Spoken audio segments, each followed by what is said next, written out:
घोटाले को लेकर ईडी ने बड़ी कार्रवाई की है। छत्तीसगढ़ में 18 ठिकानों पर ईडी ने छापेमार कार्रवाई की है। कृषि व्यवसाय से जुड़े कारोबारियों के घर पर छापेमार कार्रवाई हुई है। रायपुर, दुर्ग, भिलाई, गरियाबंद में दबिश दी गई है। तो वहीं डीएमएफ फंड का गलत तरीके से इस्तेमाल का आरोप भी लगा है। इस वक्त की बड़ी खबर आपको बता रहे हैं, जहां डीएमएफ घोटाले को लेकर ईडी ने एक बड़ी कार्रवाई की है। छत्तीसगढ़ में 18 ठिकानों पर ईडी ने छापेमार कार्रवाई की है। कृषि व्यवसाय से जुड़े कारोबारियों के घर पर छापेमार कार्रवाई की गई है। रायपुर, दुर्ग, भिलाई, गरियाबंद में दबिश दी गई है। डीएमएफ फंड का गलत तरीके से इस्तेमाल का आरोप लगा है। छत्तीसगढ़ के कई बड़े शहर में ईडी ने एक साथ छापेमार कार्रवाई की। राजधानी रायपुर, भिलाई, बिलासपुर जैसे बड़े शहरों में कारोबारियों के ठिकानों पर ईडी ने एक साथ दबिश दी है। जानकारी के मुताबिक छत्तीसगढ़ में जिला खनिज निधि में कथित दुरुपयोग मामले में ईडी ने एक बार फिर ये कार्रवाई की है। जांच एजेंसी ने प्रदेश भर में कृषि व्यवसाय से जुड़े कारोबारियों के ठिकाने पर दबिश दी।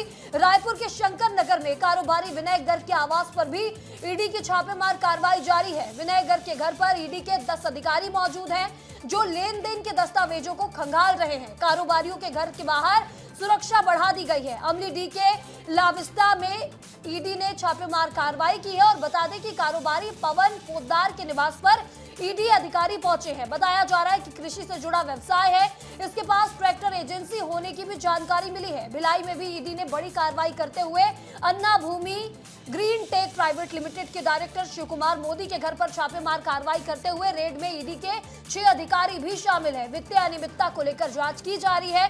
केंद्रीय जांच एजेंसी 18 ठिकानों पर सर्च ऑपरेशन चला रही है। बता दें कि जांच एजेंसी के मुताबिक करीब 575 करोड़ के डीएमएफ घोटाला यानी कि यहां पर इनसे जुड़े मामलों पर कार्रवाई की गई। सर्च ऑपरेशन के दौरान कई सरकारी अधिकारी, प्राइवेट लोगों के साथ साथ टेंडर करने वाले अधिकारी और ठेकेदार के ठिकानों पर छापेमार कार्रवाई की गई है। खनन प्रभावित क्षेत्रों में विकास और कल्याण के लिए बनाए गए डीएमएफ फंड की बड़ी रकम को छत्तीसगढ़ बीज निगम के मार्फत गलत तरीके से फर्जीवाड़ा किया गया। सर्च ऑपरेशन के दौरान काफी अहम सबूतों को, इलेक्ट्रॉनिक एविडेंस और दस्तावेजों को भी जब्त किया गया है।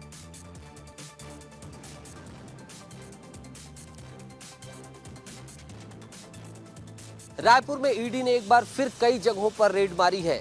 इस वक्त हम जिस जगह पर मौजूद हैं ये लाविस्टा कॉलोनी है और ये तीसरी जगह है जहां पर ईडी ने रेड मारी है। ये बंगला कारोबारी सतपाल छाबड़ा का है और ये भी कृषि उत्पादों से जुड़े हुए हैं, कृषि सामग्रियों से जुड़े हैं और इन्हीं कृषि के इर्द गिर्द इनकी भी जो है पूरी कहानी नजर आ रही है।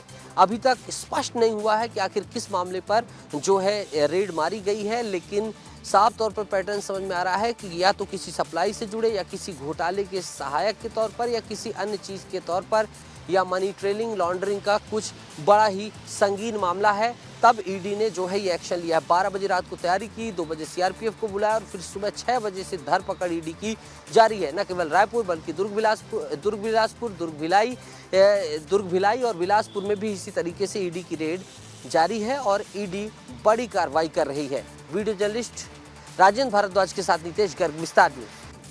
और इस खबर पर ज्यादा जानकारी के साथ हमारे 2 सहयोगी जुड़ चुके हैं। राजधानी रायपुर से नितेश गर्ग और दुर्ग से दिलीप शर्मा हमारे साथ जुड़ चुके हैं। सबसे पहले नितेश की ओर रुख करूंगी। नितेश, डीएमएफ घोटाले को लेकर ईडी ने एक बार फिर बड़ी कार्रवाई की है। राजधानी रायपुर में कितने ठिकानों पर छापेमार कार्रवाई हुई है? जांच में अब तक क्या कुछ निकलकर सामने आया है?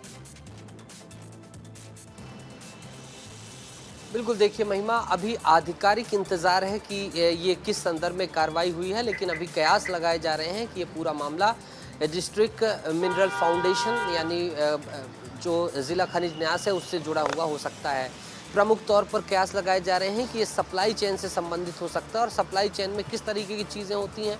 डीएमएफ मद से कई कृषि उपकरण, तमाम चीज़ों का आवंटन होता है, तो हो सकता है ऐसी स्थिति बनी हो कि जिसमें इन तमाम लोगों को बड़े स्केल पर टेंडर दिए गए हों या बहुत इस बड़े स्केल पर जो है सप्लाई की जो है चेन दी गई हो, लेकिन वो सप्लाई ना हुई हो। ऐसे कयास प्राथमिक तौर पर हैं। इसमें कौन कौन से शामिल हैं लोग?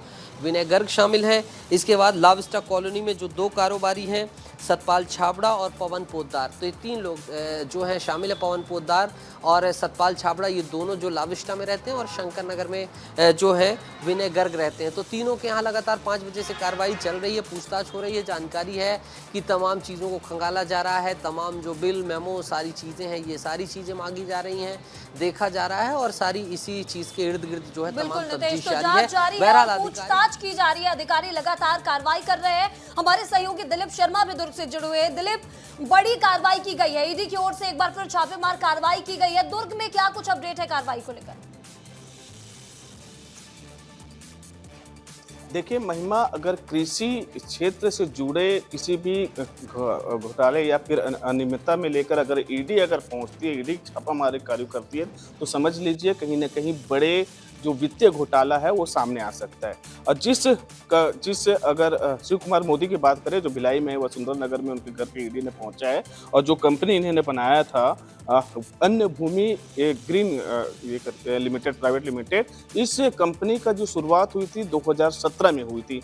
2017 से शुरू हुई और 2023 में इनके लास्ट बैठक हुई थी। इसके बाद तो इस कंपनी का कोई डिटेलिंग नहीं आया। हालांकि जो कंपनी है, जो वसुंधरा नगर में जो शिव कुमार मोदी है, वो अपने घर में ही ये ऑफिस खोला हुआ था और घर पे ही वो ऑफिस को संचालित कर रहा था। तो कहीं ना कहीं इस जो एग्रीकल्चर जो कंपनी है, इस कंपनी के आड़ में जो कृषि के उपकरण होते हैं, मशीनरी होती है, उसको लेकर जो खरीदी या बिक्री में कहीं ना कहीं वित्तीय अनियमितता हुई होगी। इसी की जांच करने ईडी पहुंची है और आज पूरे छत्तीसगढ़ में तमाम इससे जुड़े जो दुर्ग में भी लगातार जो कार्रवाई है जारी है, ईडी ने दबिश दी है। इस तमाम जानकारी के लिए नितेश और दिलीप, आप दोनों का बहुत बहुत शुक्रिया।